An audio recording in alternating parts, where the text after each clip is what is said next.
السلام علیکم ورحمۃ اللہ وبرکاتہ. الحمد للہ وکفی وصلاۃ وسلام علی نبیہ الذی اصطفی وعلی آلہ وصحبہ ومن والاه. دروس رمضان کی ہم اللہ کی توفیق سے آج کی نشست کا آغاز کرتے ہیں. تمام جو دینی بھائی بہن جنہوں نے جوائن کیا ان کو خوش آمدید. اللہ تعالیٰ ان کا یہاں پر آنا قبول فرمائے اور علم نافع کا حصول آسان بنائے. آج کا جو ہمارا انشاءاللہ موضوع ہے، جیسے کہ آپ نے جو اعلان میں دیکھا ہوگا، وہ زکوٰۃ کے حوالے سے. کل اس کی ابتدا کی تھی اور آج اس کی دوسری اور آخری یعنی نشست ہے. تو ہم نے کل جس موضوع پر بات شروع کی تھی اللہ کی توفیق سے، وہ یہ کہ جو زکوٰۃ کے اللہ تعالیٰ نے احکام نازل فرمائے ہیں اس میں بہت ساری حکمتیں پنہاں ہیں، اس میں پوشیدہ ہیں، اور انسان ہر حکم پہ اس پہ زکوٰۃ لگتی ہے نہیں لگتی، تھوڑی لگتی ہے زیادہ لگتی ہے، اس پہ آپ غور کریں تو آپ کو ایسی ایسی حکمتیں آپ پر آشکارا ہوتی ہیں جن کو علماء نے بیان فرمایا کہ عقل دنگ رہ جاتی ہے کہ اللہ کی طرف سے جو نازل شدہ شریعت ہے کیسے باریک بینی سے اس میں احکام نازل فرمائے گئے ہیں، اور اللہ تعالیٰ یقیناً احکم الحاکمین ہیں. تو اس حوالے سے کئی ایک گزارشات کل رکھی تھیں کہ جو زکوٰۃ کن چیزوں پر اور کتنی مقدار میں عائد ہوتی ہے، اس میں جو مختلف حکمتیں علماء نے بیان فرمائیں، اور ہر حکمت کے تحت جو احکام زکوٰۃ کے احکام سے جو مثالیں ہیں ان کو بھی الحمدللہ کل بیان کیا گیا تھا. پہلی بات جو آج ہم جس سے بات شروع کریں گے کہ کل ایک مسئلہ یہ بھی گزرا کہ زکوٰۃ در حقیقت جو مالک ہے اس پہ عائد ہوتی ہے، اس کی ذمہ داری ہے. اس مسئلے کے ضمن میں یہ بات بھی آتی ہے کہ اگر ایک عورت کے پاس زیور ہے جس پہ زکوٰۃ لگتی ہے، نصاب کو پہنچ گیا، تو اب اس پہ زکوٰۃ دینا کس کی ذمہ داری ہے؟ اگر وہ عورت ہی اس کی مالک ہے، وہ زیور اس عورت کا ہے، تو پھر وہ عورت ہی کی ذمہ داری ہے. اللہ کے ہاں وہی جواب دہ ہے کہ اس زیور کی زکوٰۃ دے. اس کا شوہر اس کا اس زکوٰۃ دینے کا پابند نہیں ہے. اگر وہ دے دے اس کی اجازت سے، اس عورت کی اجازت سے، اگر اس کا شوہر یا کوئی اور اس کا باپ بیٹا کوئی اور دے دیتا ہے تو یہ ان کی طرف سے ایک اضافی چیز ہوگی اور اس پر ان کو اجر ملے گا، لیکن وہ اس کے پابند نہیں ہے. یہ عورت کا شرعی حق نہیں کہ اس کا شوہر لازماً اس کی زکوٰۃ ادا کرے، کیونکہ اس کے پاس صرف زیور ہے، پیسے نہیں ہیں. اگر اس کے پاس پیسے نہیں ہیں زکوٰۃ ادا کرنے کے لیے تو وہ اس بات کی مکلف ہے، پابند ہے کہ اس زیور میں سے اس قدر بیچے جس سے کہ وہ پھر اپنی زکوٰۃ ادا کر سکے. تو جو مالک ہے اسی کی ذمہ داری ہے زکوٰۃ ادا کرنا. ہاں، اگر زیور وہ عورت کو پہننے کے لیے دیا گیا، اس کے تصرف میں ہے، لیکن اس کی جو ملکیت ہے وہ شوہر ہی کی ہے، تو ایسی صورت میں جو مالک ہے وہی زکوٰۃ ادا کرنے کا بھی پابند ہے، شوہر ہی اس کی زکوٰۃ ادا کرے گا. تو جو مالک ہے وہ اللہ کے ہاں جواب دہ ہے اس زیور کی یا جو بھی پیسہ ہے، مال ہے، اس کی زکوٰۃ ادا کرنے کے لیے. سوائے جیسے کل بات گزری جو خود تصرف کا یعنی تصرف نہیں کر سکتا، بچہ ہے یا جو مجنون ہے، دیوانہ ہے، تو ایسی صورت میں اس کا جو سرپرست ہے وہ ادا کرے گا. ہاں، اگر ایک مکلف یعنی جو بالغ راشد ایک عقل مند انسان جس پر زکوٰۃ واجب ہے، جس پر زکوٰۃ لگی ہے، دوسرا شخص اس کی طرف سے زکوٰۃ ادا کر رہا ہے، تو ایسی صورت میں اس کی اجازت سے کی جانی چاہیے. جیسے ابھی مثال بیان کی، ایک عورت کا زیور ہے، اس کی طرف سے اس کا شوہر مثلا زکوٰۃ ادا کرتا ہے، اس کی اجازت سے، عورت کی اجازت سے اس کا شوہر یا کوئی اور رشتہ دار اس کی زکوٰۃ ادا کر سکتا ہے، کیونکہ اصل میں خود عورت مکلف ہے.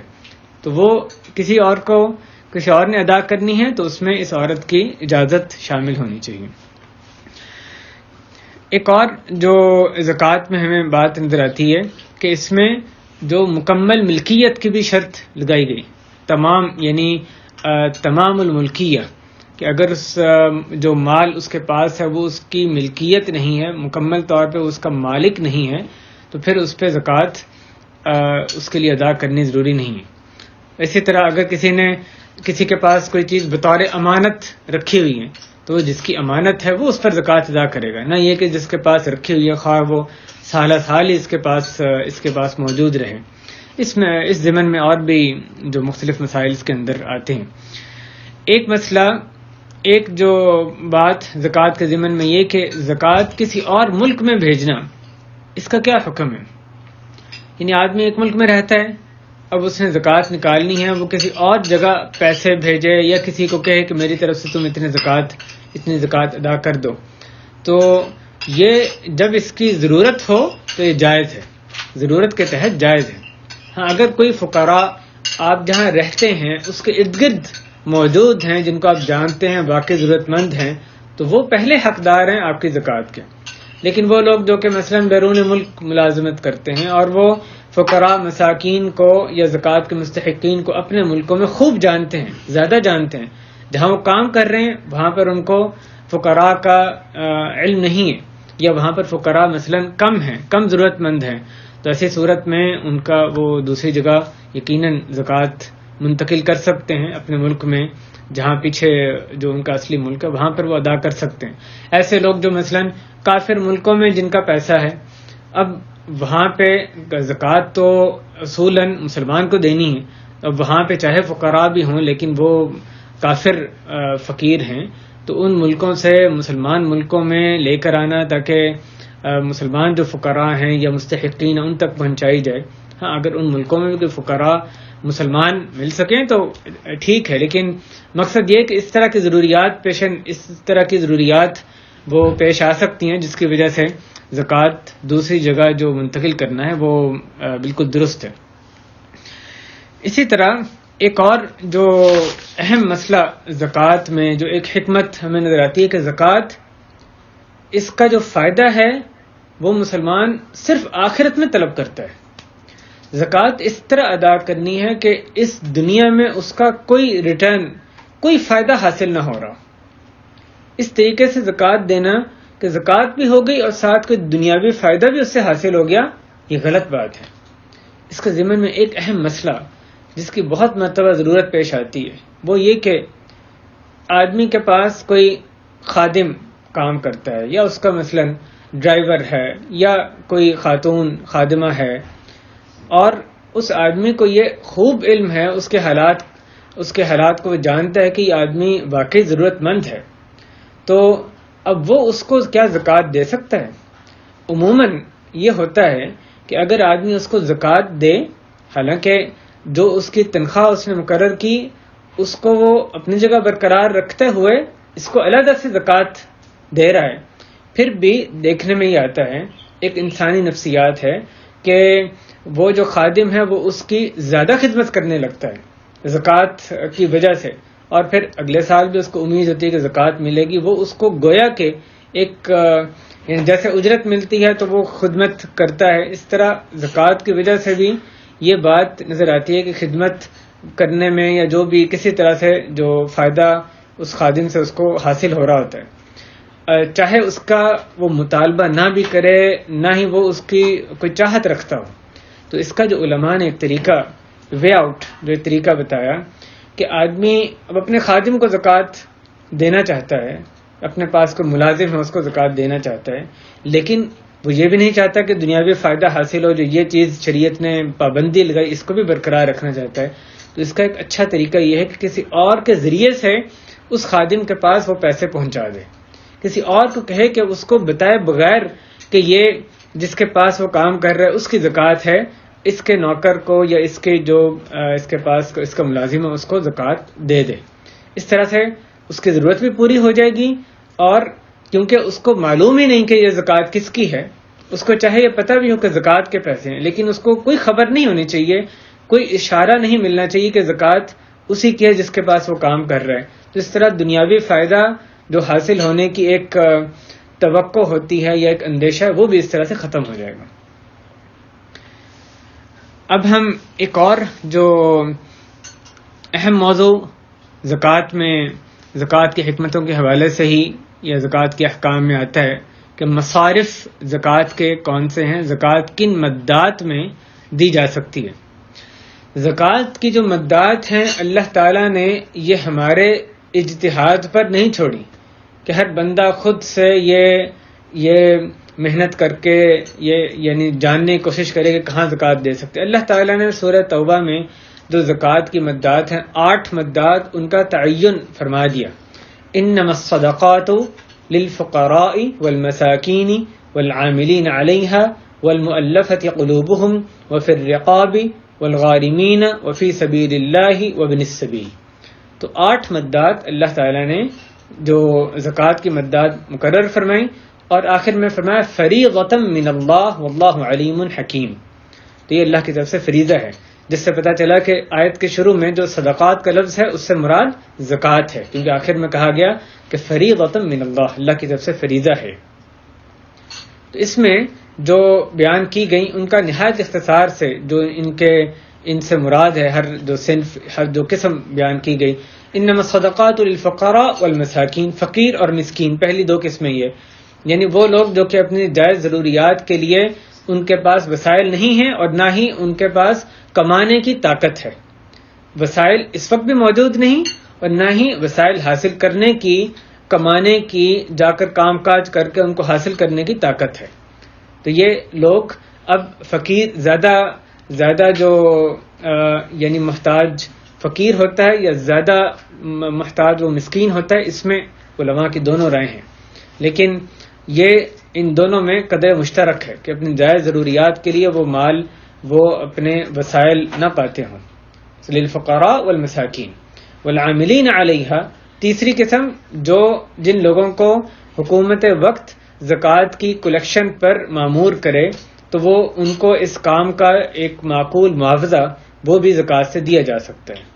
یہ نہیں کہ ایک آدمی اپنے طور پہ کسی اور کو کہتا ہے کہ میں تمہاری زکوٰۃ فلاں تک مستحق تک پہنچا دیتا ہوں اور درمیان سے اس میں سے وہ خود اس کے لیے لینا جائز ہو، یہ مراد نہیں ہے۔ یہ خاص وہ لوگ جو کہ حکومت کی طرف سے مقرر کیے جاتے ہیں جو زکوٰۃ کو جمع کرنے کے لیے، ان کا جو معاوضہ ہے معقول اسے دیا جا سکتا ہے۔ والعاملین علیہا والمؤلفۃ قلوبہم، تالیف قلب کے لیے یہ واحد مد ہے جس میں کہ کفار کو زکوٰۃ دی جا سکتی ہے۔ کافروں کو صرف تالیف قلب، وہ آدمی جس کے اسلام لانے کے پیچھے ایک بہت خیر کی توقع ہو، یعنی کئی اور لوگوں کا اسلام لانے کی توقع ہو، یا اس کو زکوٰۃ دی جائے کہ اس کے شر کو مسلمانوں سے روکنا مقصود ہو، اس طریقے سے تالیف قلب کی جو مد ہے اس میں بھی زکوٰۃ دی جا سکتی۔ یا کوئی بندہ مسلمان ہوا ہے، اب اس کو اسلام پہ جمانے کے لیے، ابھی نیا مسلمان ہوا، اسلام پہ اس کو جمانے کے لیے کہ اس کا دل ابھی جم جائے تو اس کو مادی چیز دی جاتی ہے، زکوٰۃ سے اس کا دل جو ہے وہ جمانے کا طریقہ اختیار کیا جاتا ہے۔ تو یہ تالیف قلب ہے، یہ نہیں، اس میں یہ بات نہیں آتی کہ ہر جو کافر ہے اس کو ہم دیں زکوٰۃ اور کہ یہ کہیں کہ نہیں یہ ہم اس کی دلجوئی کے لیے دے رہے ہیں، اس طرح کی بات یہ تالیف قلب میں یہ شامل نہیں ہے۔ والمؤلفۃ قلوبہم وفی الرقاب، اور گردنیں چھڑانے کے لیے، یعنی غلام لونڈی آزاد کرنے کے لیے۔ اور اس میں علماء نے یہ بھی شامل کیا کہ اگر کافر ملکوں میں یا کافروں کے پاس کوئی مسلمان قیدی ہوں جن کو کہ فدیہ دے کے چھڑایا جا سکتا ہے، ظالمانہ وہاں پر قید ہیں، تو ان کو بھی زکوٰۃ دے کر ان کی یعنی وہاں سے چھڑانے میں مدد کی جا سکتی ہے۔ وفی الرقاب والغارمین، غارمین اس میں یعنی جو قرض تلے دبے ہوئے ہیں، اور اس کی کچھ جو تفصیل ہے کل بھی گزر چکی کہ غارمین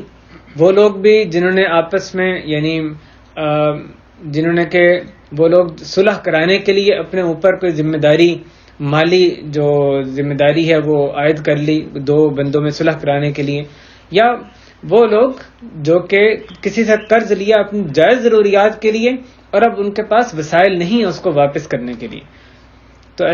ایسے جو مقروض لوگ ہیں ان کی بھی زکوٰۃ سے مدد کی جا سکتی ہے۔ والغارمین وفی سبیل اللہ، اور اللہ کی راہ میں، اس میں کیا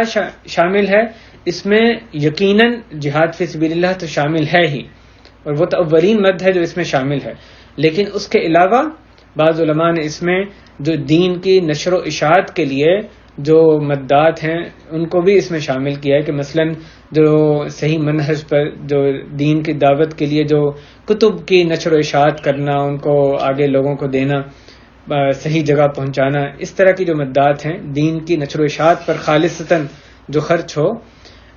اس میں بھی زکوٰۃ دی جا سکتی ہے. وفی سبیل اللہ. اور بعض علماء نے اس میں حج اور عمرے کو بھی داخل کیا ہے اور اس کے پیچھے بھی دلائل موجود ہیں. اور آخر فرمایا گیا وفی سبیل اللہ وابن السبیل. 8ویں مد جو بیان فرمائی گئی کہ ابن السبیل یعنی مسافر، وہ آدمی جس کے پاس سفر میں وسائل ختم ہو گئے، چاہے وہ اپنی جو پیچھے جہاں پر اصلی اس کی رہائش ہے اپنے ملک میں جتنا بھی غنی ہو، جتنا بھی امیر ہو، لیکن سفر میں اس کے بعد وسائل ختم ہوں گے، پیسے ختم ہوں گے، اب اس کی اتنی زکوٰۃ سے مدد کی جا سکتی ہے کہ دوبارہ وہ اپنی جگہ تک پہنچ جائے، جہاں تک اس کے پاس پھر وسائل کی دسترس ہے، اس کی پہنچ میں وہاں تک پہنچ جائے. یہ ایک مختصر سا خلاصہ ہے. فقراء، مساکین، عاملین علیہا، مؤلفۃ قلوبہم، وفی الرقاب والغارمین، وفی سبیل اللہ وابن السبیل. 8 جو مدات ہیں اللہ تعالیٰ نے بیان فرمائی. تو لہذا اس میں مثلا بعض جن چیزوں کی اور مزید ضرورت پڑتی ہے، ایک دو اور اس میں جو تفصیلات، کہ اگر فقیر کو جو زکوٰۃ دی جانی ہے وہ اصل میں اس کی ملکیت میں دی جائے گی، یعنی اس کو پیسے دیے جائیں گے. یہ نہیں کہ خود ہی اس کی نیابت میں خود ہی سے چیزیں خرید کے تو ہم اس کو دے دیں. اصل حکم یہ ہے کہ جو فقیر بندہ ہے، مسکین ہے، اس کو زکوٰۃ کا مالک بنایا جائے گا. پھر وہ جیسے بھی اس میں تصرف کرے، جہاں بھی اس کو خرچ کرنا چاہے، جو بھی ضرورت اپنی پوری کرنا چاہے. لیکن اگر ہمیں یہ پتا ہو کہ یہ جو فقیر شخص ہے یہ صحیح طرح مال کو خرچ نہیں کر پاتا، تو پھر ہم اس کی طرف سے، تاکہ وہ صحیح خرچ نہیں، یا اس کو دیا تو غلط جگہوں پہ، غیر ضروری جگہوں پر خرچ کر دے گا، تو پھر ہم اس کی طرف سے ضروریات کی چیزیں خرید کر اس کو دے سکتے ہیں. اگر قرض کسی کا اتارنا ہے تو پھر اس کے پاس، اس کے ہاتھ میں دینا لازمی نہیں ہے. آپ سیدھا جس بندے سے اس نے قرض لیا ہے اس کو جا کر بھی دے سکتے ہیں. کسی بندے نے علاج کرایا، اب ہاسپٹل کو اس نے اپنے علاج کے اخراجات دینے ہیں، وہ مقروض ہو گیا، آپ سیدھا ہاسپٹل کو جا کے بھی اس کے اخراجات دے سکتے ہیں. اس میں اس بندے کو اس مال کا مالک بنانا کوئی لازمی نہیں ہے قرض اتارنے کے لیے. اس طرح اس کے ضمن میں اور بھی کئی دیگر مسائل جو ہیں وہ آتے ہیں. بہرحال زکوٰۃ نکالنے میں بھی اور زکوٰۃ صحیح جگہ پہنچانے میں، صحیح مستحق لوگوں تک پہنچانے میں، یہ خوب صحیح طرح جانچ پڑتال کرنا، اس میں ایک جستجو کرنا، محنت کرنا، یہ مسلمان کا کام ہے، اس کی ذمہ داری ہے. زکوٰۃ کے حوالے سے ایک مسئلہ یہ ہے کہ اگر زکوٰۃ جب فرض ہوئی تو پیسے نہیں تھے زکوٰۃ نکالنے کے لیے، تو ایسے میں کیا کرنا ہے؟ یعنی مثلا ایک آدمی نے تجارتی غرض سے پلاٹ خریدا، اب اس پر جب 1 سال گزر گیا، اس پر جتنی زکوٰۃ بنتی تھی 1 سال کے بعد اس نے اس کی مارکیٹ ویلیو لگائی،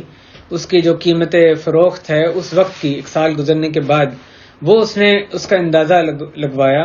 اور اس پر 2.5% زکوٰۃ کا حساب کر لیا. لیکن اس کے پاس پیسے نہیں ہیں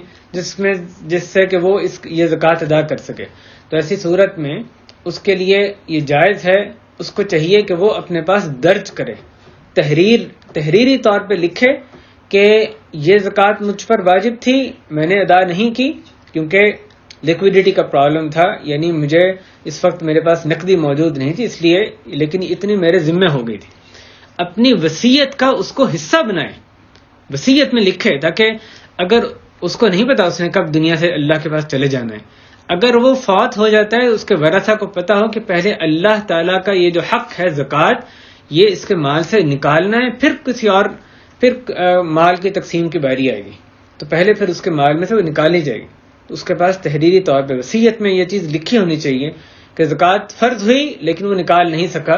کیونکہ اس وقت اس کے پاس نقدی نہیں تھی. اور اگر اس کے پاس ایسی چیزیں موجود ہیں جس سے آرام سے بے نیاز ہو سکتا ہے، وہ یعنی ان چیزوں کو بیچ کے تو آرام سے زائدہ ضرورت چیزیں ہیں جس سے کہ وہ نقدی حاصل کر سکتا ہے، تو پھر اس کو ایسا کرنا چاہیے. یقین ایک اہم بات یہ کہ اگر زکوٰۃ کے لیے ایک آدمی نے اپنی کوشش کی، اس نے جانچ پڑتال کی، صحیح جگہ غالب گمان کے مطابق صحیح مستحق کو دے دی، زکوٰۃ اس تک پہنچا دی، اب دینے کے بعد اس کو یہ پتہ چلا کہ وہ جس کو دی وہ مستحق نہیں تھا، کوئی اس کی ججمنٹ میں غلطی لگی، یا کوئی مثلا ہیلا سازی کا وہ شکار ہو گیا، لیکن اس نے اپنی جستجو کی، اپنی محنت کی صحیح طرح پہنچانے کی، اب اس پر جب اس نے دینے کے بعد اس کو یہ خبر ملی تو اس کی زکوٰۃ ادا ہو گئی۔ اس کی جو زکوٰۃ ہے چاہے وہ اصل میں غلط جگہ پہنچ گئی، لیکن اس نے صحیح جگہ پہنچانے کی اپنی کوشش کی، اسی کا وہ مکلف تھا، اسی کا وہ پابند تھا، اس کی زکوٰۃ ادا ہو گئی، اس کا جو ذمہ ہے وہ ختم ہو گیا۔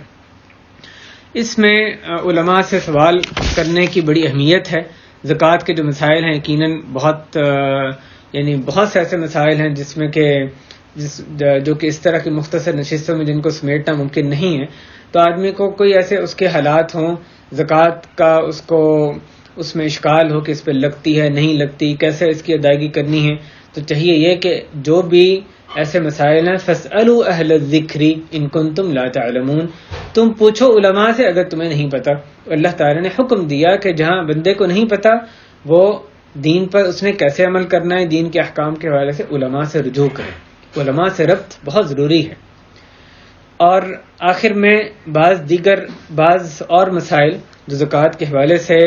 کچھ جن سے بہت عام واسطہ پڑتا ہے، ان کی وضاحت اس سے پہلے کہ ہم بات ختم کریں۔ رمضان اور زکوٰۃ، یہ شریعت نے کوئی پابندی نہیں لگائی کہ زکوٰۃ ضرور رمضان ہی میں ادا کرنی ہے، نہ ہی اس بات کی کوئی ترغیب ہمیں احادیث میں ملتی ہے کہ رمضان ہی میں زکوٰۃ دی جائے۔ تو آدمی جب پہلی دفعہ صاحب نصاب ہو، اس کے بعد ہر سال ایک سال ہجری گزرنے پر اس پر زکوٰۃ دینا لازم ہوتی ہے، وہ رمضان ہو یا غیر رمضان ہو۔ لیکن آدمی خود اپنی سہولت کے لیے اگر رمضان کو اپنی زکوٰۃ کا حساب کرنے کے لیے مقرر کرنا چاہتا ہے تو بے شک کر لے، لیکن شریعت نے اس کو ترغیب نہیں دی۔ ایک آدمی کے پاس پیسے رمضان سے 6 مہینے پہلے آئے، وہ صاحب نصاب بنا، اب وہ چاہتا ہے کہ میں سال پورا ہونے پر اگلے رمضان کے 6 مہینے بعد نہیں بلکہ رمضان کو اپنا رمضان سے رمضان تک زکوٰۃ کا حساب کیا کروں، تو پھر کیسے کرے گا؟ اگلے رمضان نہیں جو کہ 1.5 سال بعد آ رہا ہے بلکہ جو 6 مہینے بعد ہی رمضان آ رہا ہے اس میں وہ معجل زکوٰۃ دے دے، معجل یعنی مقدم ایڈوانس میں زکوٰۃ دے دے۔ ابھی اس پر زکوٰۃ فرض نہیں ہوئی لیکن پہلے سے وہ زکوٰۃ دے دے، اور یہ جائز ہے۔ سنن ابی داؤد کی حدیث ہے، حضرت عباس رضی اللہ تعالیٰ عنہ کہتے ہیں کہ میں نے نبی مکرم صلی اللہ علیہ وسلم سے پوچھا کہ وہ مجھے رخصت دے دیں کہ میں اس سے پہلے کہ سال پورا ہو میں زکوٰۃ ادا کر دوں، تو آپ صلی اللہ علیہ وسلم نے ان کو رخصت دی، فرخص لہ، آپ نے ان کو رخصت دی۔ تو نبی صلی اللہ علیہ وسلم نے اس کی رخصت دی کہ ابھی جب آدمی صاحب نصاب ہو گیا، شرط یہ کہ صاحب نصاب ہو چکا ہو، لیکن ابھی اس کے نصاب پر سال نہیں گزرا تو اس سے پہلے ہی وہ زکوٰۃ دینا چاہے، زکوٰۃ کی نیت سے دے سکتا ہے، صدقے کی نیت سے دے کر پھر بعد میں زکوٰۃ میں اس کو تبدیل نہیں کر سکتا، لیکن زکوٰۃ ایڈوانس میں وہ دے سکتا ہے۔ تو اگر اس نے رمضان کو اپنا زکوٰۃ کا حساب کرنا چاہتا ہے، 6 مہینے بعد جو رمضان آ رہا ہے یا جو جتنے مہینے بعد ابھی سال پورا نہیں ہوا اسی میں وہ زکوٰۃ ادا کر دے، پھر اگلے سال وہ پھر رمضان سے رمضان اپنی زکوٰۃ کا حساب کر سکتا ہے۔ ایک اور اہم مسئلہ یہ کہ جو لوگ سیلری والے ہیں، جن کو ہر مہینے ایک آمدن آتی ہے، وہ کس طرح سے زکوٰۃ ادا کریں؟ اس حوالے سے جو سب سے علماء نے بیان کیا کہ سب سے جو آسان اور احتیاط پر مبنی جو طریقہ ہے وہ یہ کہ جب آدمی پہلی دفعہ صاحب نصاب ہو، اس کے بعد جب ایک ہجری سال گزرے، اس وقت ہجری سال کے گزرنے پر اس کے پاس جتنی مالیت ہے، جتنے پیسے ہیں، سونا ہے، چاندی ہے، جن چیزوں پر زکوٰۃ لگتی ہے، سامان تجارت ہے، اگر وہ صاحب نصاب کو پہنچ رہی ہیں تو وہ کل پہ زکوٰۃ دے دے۔ اس سے قطع نظر کہ کتنی چیزیں ہیں جن پر 1 سال گزر گیا اور وہ چیزیں، وہ مال جس پر کہ 1 سال سے کم گزرا، جس پر 1 سال گزر چکا ہے اس پر تو زکوٰۃ فرض ہو گئی تھی، جس پر نہیں گزرا اس کی وہ ایڈوانس میں مقدم زکوٰۃ دے رہے ہیں، جو کہ جیسے آپ نے پہلے حضرت عباس رضی اللہ عنہ کے حدیث میں سنا، اس کی اجازت ہے۔ تو اس طریقے سے آدمی جتنی اس پر زکوٰۃ اصل میں فرض ہوتی ہے اس سے کچھ اضافی دے گا،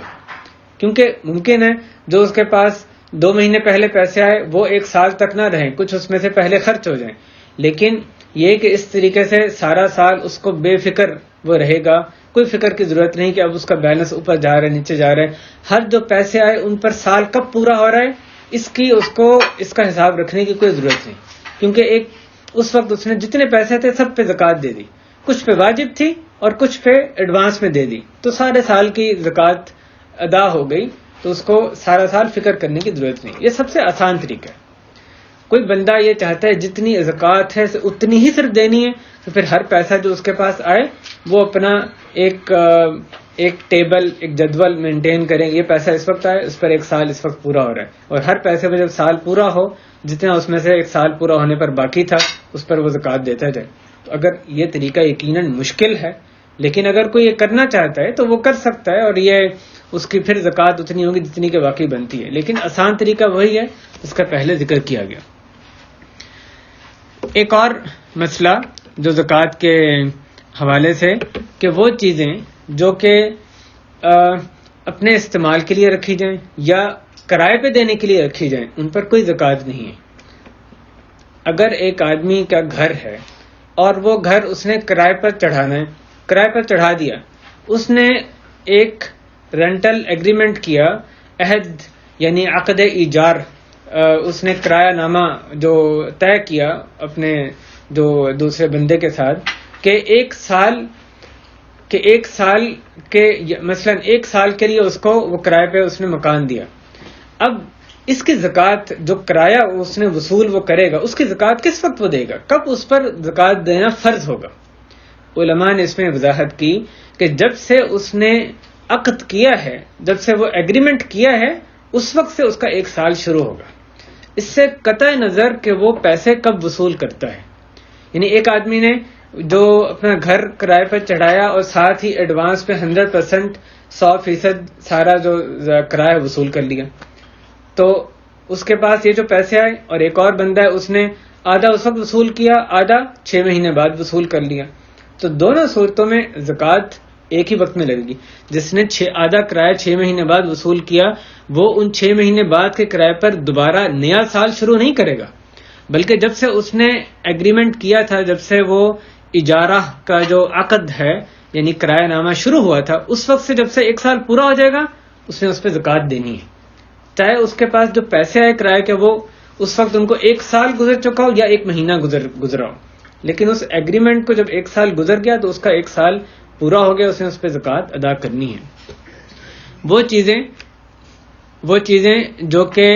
کرائے کے لیے تیار کی گئی ہیں ان کی مالیت پہ کوئی زکوٰۃ نہیں ہے۔ کسی نے جیسے ذکر کیا گیا گھر کرائے پہ دینا ہے، اس گھر کی مالیت پہ کوئی زکوٰۃ نہیں ہے۔ گاڑی ہے، گاڑی کرائے پہ اس نے چڑھائی ہے، گاڑی کی مالیت پہ کوئی زکوٰۃ نہیں، ہاں جو کرایہ آئے گا اس پر زکوٰۃ ایک علیحدہ چیز ہے۔ جو زیورات کی زکوٰۃ ہے اس کے حوالے سے بات گزر چکی ہے، اور اس میں انشاءاللہ ہم ایک تفصیلی آڈیو صدائے حق گروپ میں بھی عنقریب بھیجیں گے 2 حصوں میں۔ ایک اور مسئلہ جو بہت پیش آتا ہے وہ رشتہ داروں کو زکوٰۃ دینے کے حوالے سے ہے۔ رشتہ داروں کو زکوٰۃ دینا، اس میں بنیادی اصول یہ ہے کہ جس رشتہ دار کا نان نفقہ، اس کا خرچہ اللہ تعالیٰ نے زکوٰۃ دینے والے کے ذمے کیا ہے، اس کو زکوٰۃ دینا جائز نہیں ہے، دوسروں کو جائز ہے۔ اس میں وہ رشتہ دار جو کہ آپ کے ماں باپ، ان کے ماں باپ جن کو اصول کہا جاتا ہے اپنے ماں باپ ہیں، اسی طرح جو اپنے فروع ہیں یعنی اپنی اولاد ہے یا ان کی اولاد ہے، یہ تو قطعی طور پہ ان کو کسی صورت میں بھی زکوٰۃ دینی جائز نہیں ہے۔ ماں باپ اگر وہ ضرورت مند ہوں اور بیٹے کے پاس اپنی اور اپنی بیوی بچوں کے خرچے سے اضافی پیسہ موجود ہے، ان کی صرف ضروریات نکال کے، کمالیات ہیں، ضروریات نکال کے پیسہ موجود ہے، تو اس پر فرض ہے کہ وہ ماں باپ کی ضرورت پوری کرے۔ وہ زکوٰۃ سے ان کو زکوٰۃ نہیں دے سکتا، ان کی ضرورت پوری کرنا اس پر فرض ہے۔